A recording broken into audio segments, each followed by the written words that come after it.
That's the type of child I am. Last week. Y'all remember last week? In between from this 5 days, 6 days that we had and experienced? I'm not sure what that's about. But last week we began our series entitled The Path, in which we said that there is that unbreakable principle in the universe that if you try to break it, it will break you. It's the principle of the path. And it's pretty simple. Your direction determines your destination. And then we went a little further and said it really doesn't matter what you hoped would happen for you or what you wanted to have happen to you, but your direction, not your intention, determines your destination.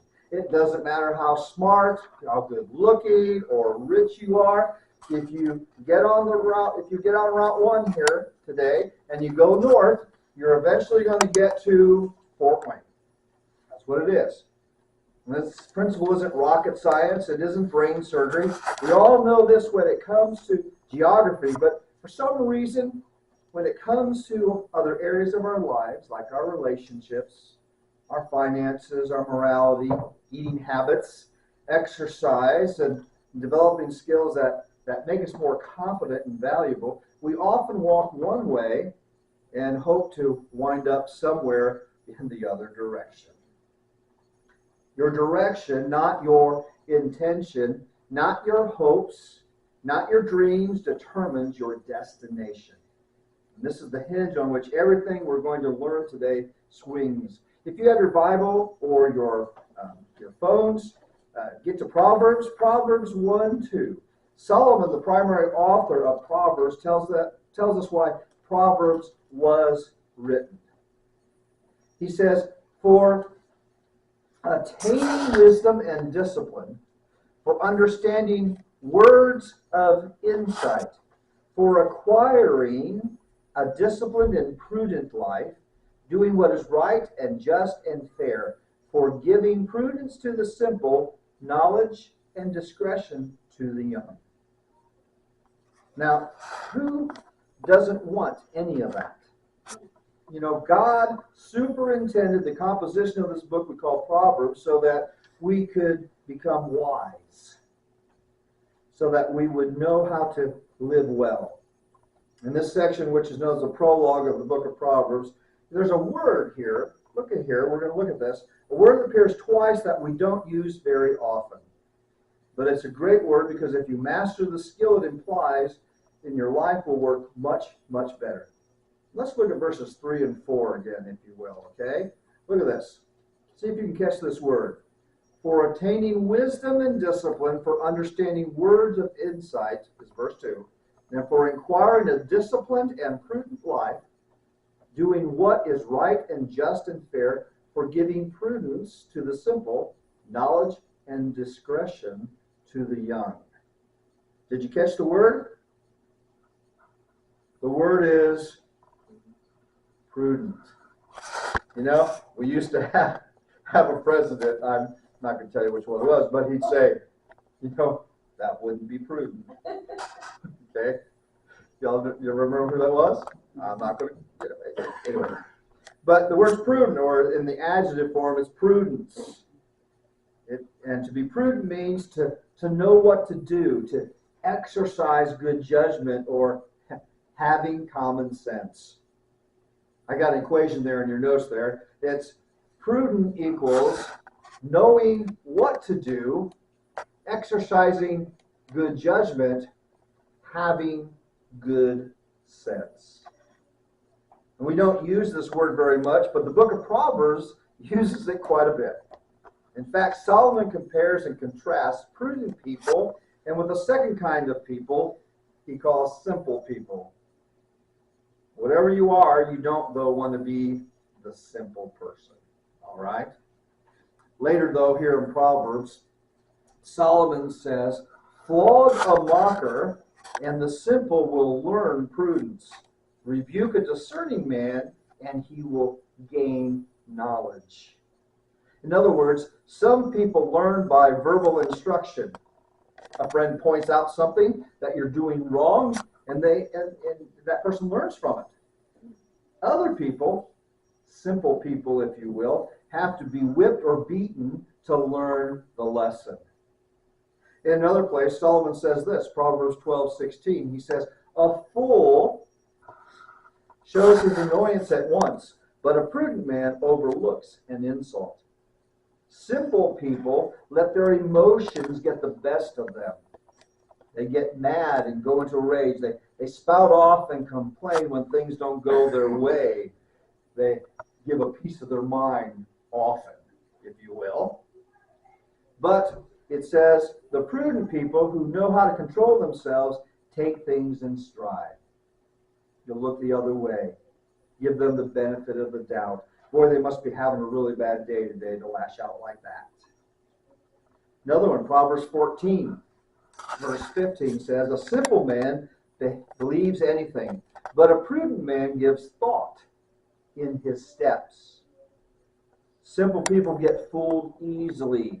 Prudent people use their brains, on the other hand. Can you imagine if we mastered prudence? Life would be a whole lot easier, wouldn't it? One more, Proverbs 22. Oh, actually, I skipped that. "The prudent see danger." Well, hold on here. "The prudent see danger and take refuge, but the simple keep going and pay the penalty." That's from Proverbs 22:3. Okay? Now, did you notice the next one up there? Proverbs 27:12 says what? "The prudent see danger and take refuge, but the simple keep going and pay the penalty." It's kind of interesting. In Proverbs 22, Solomon says it.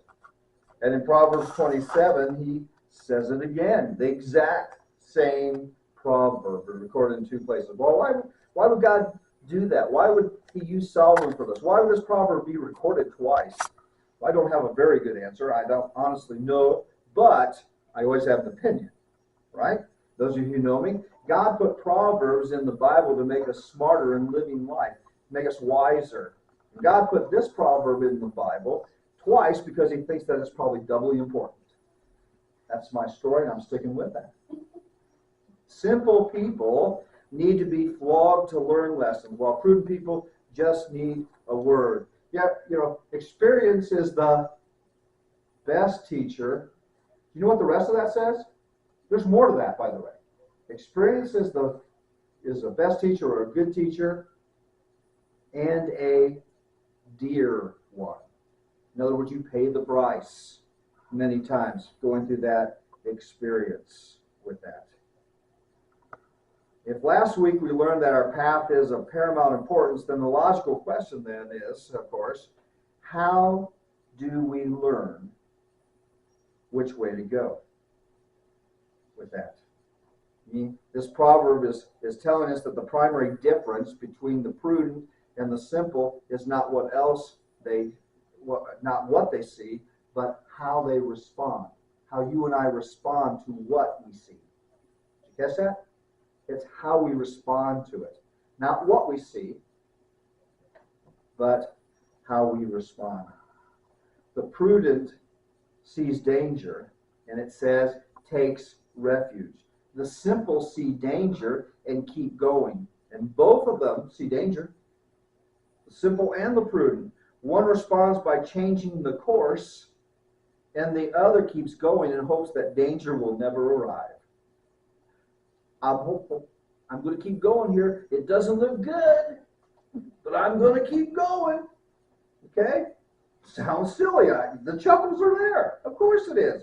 It doesn't make sense to most of us when we look at it, but that's often how we live. It's like the ostrich who buries its head in the sand. If I can't see it, it can't see me. In school you ask a question, and we call it the ostrich effect. You ask a question, then all of a sudden everybody looks down.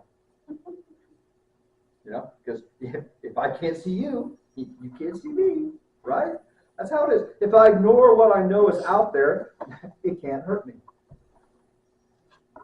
And you can see why Solomon calls people like this simple. You don't like that term, do you? Anybody want to be called simple from now on? You're just simple. You're just simple? Well, we're working on wise, Mark, okay? We're going to work on wise, moving to wise. All right? So, what are some observations here? First of all, the prudent make course corrections. You know, in our travels here last week to Pennsylvania, we used Google Maps. And you know, it's very convenient. You know, remember when you have the big bulky maps and you're the atlas and you're trying to follow as you go, and husbands, your wife would have that, and who knows what arguments that caused. You know, how many times do you argue with the voice from Google Maps? Not very often. But anyway, so we're using Google Maps. It's a great thing to do, and we got where we're headed. You know, we'd never been to Harrisburg before, and we were to get there without any problems. Got us right there. Doorstep of the hotel, right? But on the way back, we ran into some obstacles. The course that we were traveling on apparently developed some issues.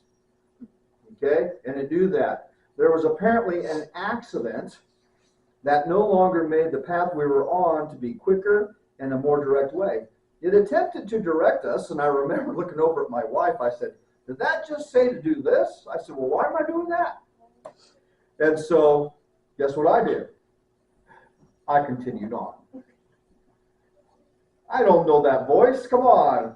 What do they know? So we get going a little further, and all of a sudden we understand why that voice said, "Get off of that exit. We're going to detour." Now, if she would have just said, "Hey, Mark, there's a problem up here, so get off here." Okay? That would have been much easier, right? But it didn't do that. And so then we saw the situation, and then all of a sudden it says, in a quarter of a mile, take this exit. Okay? So we were able to get over, and guess what we did this time? Or I shouldn't say we. I decided that, okay, I understand now. I'm going to change direction with you. Okay?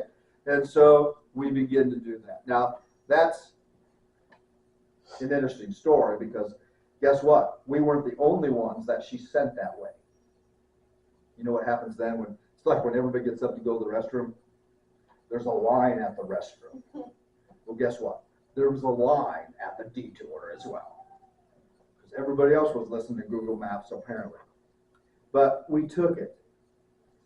But you know, it's a little more complicated than that in life. But part of the choosing of the right path is getting off the wrong path. There was an accident. Something wasn't right. We needed to change. And so we got off with that. You know, saying that this behavior or this habit, this relationship, this whatever, you name it, is leading me somewhere that's going to hurt. So I'm going to get off the path and get on a better one. Now, that seems to make sense, doesn't it? That is, it says the prudent make course corrections. But the simple, they keep on going. They keep on going. When a prudent person senses that a relationship is moving in an unhealthy direction, they do something. But the simple, they just keep going on.